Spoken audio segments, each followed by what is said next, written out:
There goes the Dodgers. There go the Dodgers out onto the field. He's a stuff pitcher. And this is it. Thank you very much. Robbie's coming to the plate. He steals it. One Sandy into his windup. Here's the pitch. The famous Brooklyn Dodgers were at their peak during their times in New York. By 1942, the Dodgers would win more games each time they played. When they came back from the war, that was their best season yet. The Dodgers made history with their ball games by signing the first African-American, Jackie Robinson. They soon won the World Series in 1955, beating the Yankees once again. The owner of the Brooklyn Dodgers at that time was Walter O'Malley. He owned the team from 1950 to 1979. O'Malley saw that the neighborhood around Ebbets Field was too much of a suburban area and was too small for all the fans to come see the game. The field was also outdated and deteriorating. He proposed to the city to build the Dodgers a new stadium, but the city rejected his proposal. He then decided to look elsewhere, including Kansas City, Baltimore, and Milwaukee. Los Angeles was very populated at that time and was well known for stars in films. Stars like Marilyn Monroe and Audrey Hepburn were role models to many. O'Malley thought Los Angeles would be the best place for the Dodgers.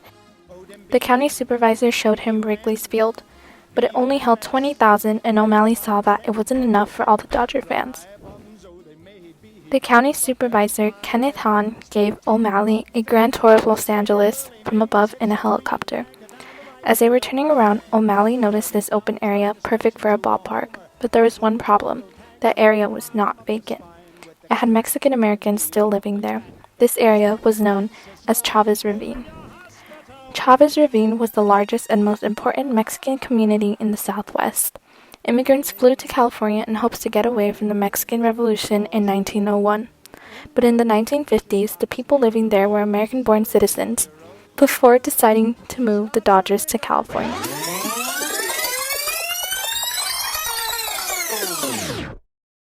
The government used eminent domain to buy the land that the Mexican Americans were living in. The government had plans to build public housing. The Federal Public Housing Act of 1949 granted the city the right to redevelop the Chavez Ravine area. People saw the community as a ghost town and underutilized. Bowron, the mayor of Los Angeles, voted and approved this act. The United States at that time just fought the Russians in the Cold War, who were communists. Americans saw the public housing project as communist because it was owned by the government and did not include private ownership. These houses were being designed by Robert E. Alexander and Richard Neutra. They planned to build 1,000 units with 24 13-story buildings and 162 townhouses. They were about to build public housing, but when a new mayor elected in 1953, Norris Polson, he agreed with the people of Los Angeles and vetoed the act. A small number of Mexican Americans didn't sell their houses to the government and who were still living in the Chavez Ravine. Eminent domain requires the government to build something for the public good, and although they promised the people of Chavez Ravine well-developed houses with money, they didn't keep their promise. This soon became a conflict. By this time, O'Malley wanted the land for the Dodgers.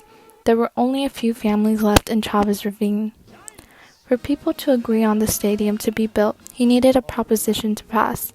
Proposition B was a land swap between the city of Los Angeles and O'Malley.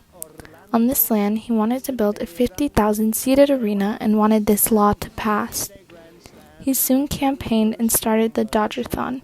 This Dodgerthon was a live 5-hour program advertising what the benefits were to Los Angeles if they built a baseball stadium. So-called baseball haters were opposed on building a Dodger stadium because they saw it was only personal gain for O'Malley and did not give any benefits for the city. On voting day, June 3, 1958, people anxiously waited for the result. Surprisingly, it was a narrow victory for the baseball owner. Only 52% voted towards the building of the Dodger Stadium. The families in the Chavez Ravine were very angry and upset on how the government has been treating them.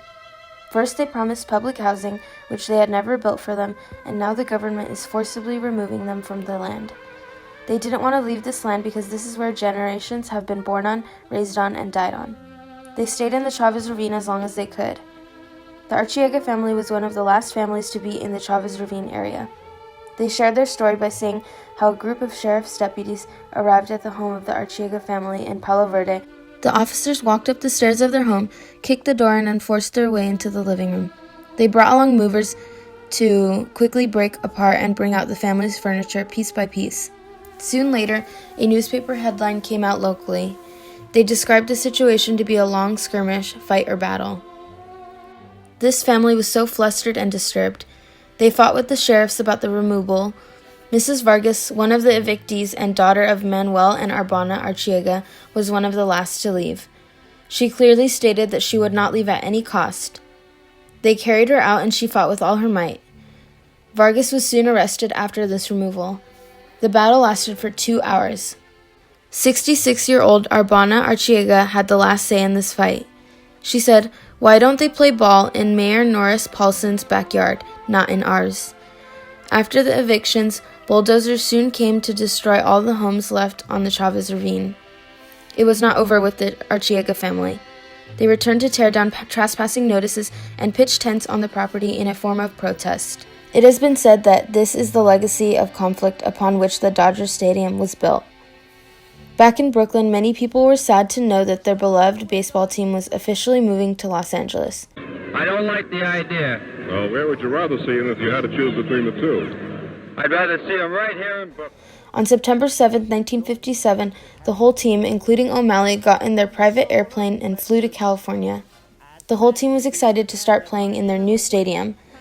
After all the commotion and battle with Chavez Ravine, Los Angeles still insisted to build a new stadium for the Dodgers. On September 19, 1959, construction was overlooked by O'Malley and architect Emil Prager. Construction work was difficult because of the steep slopes and deep ravine. This construction work lasted for 3 years and costed over $23 million.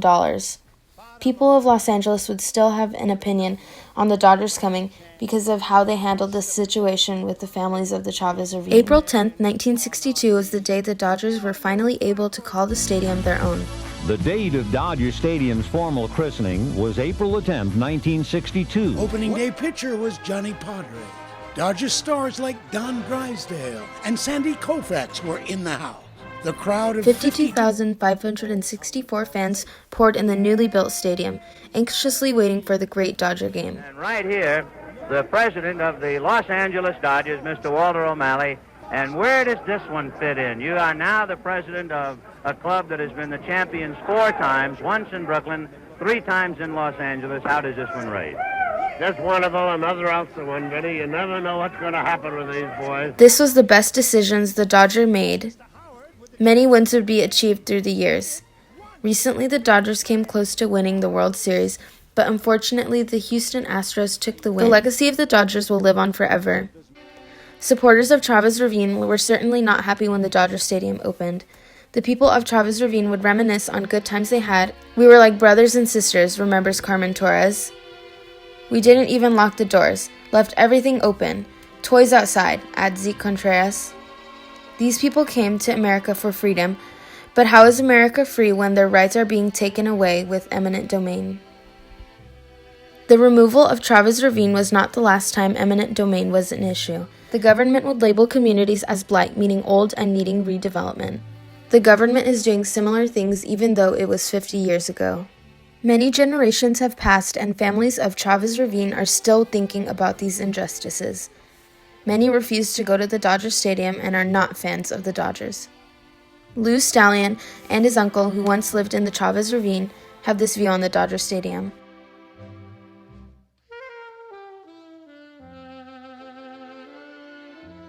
The families who were forcibly removed call themselves Los Desterrados, or the Uprooted. They come together each year to tell stories they have when they were a child living in Chavez Ravine. The people of Chavez Ravine will never be forgotten.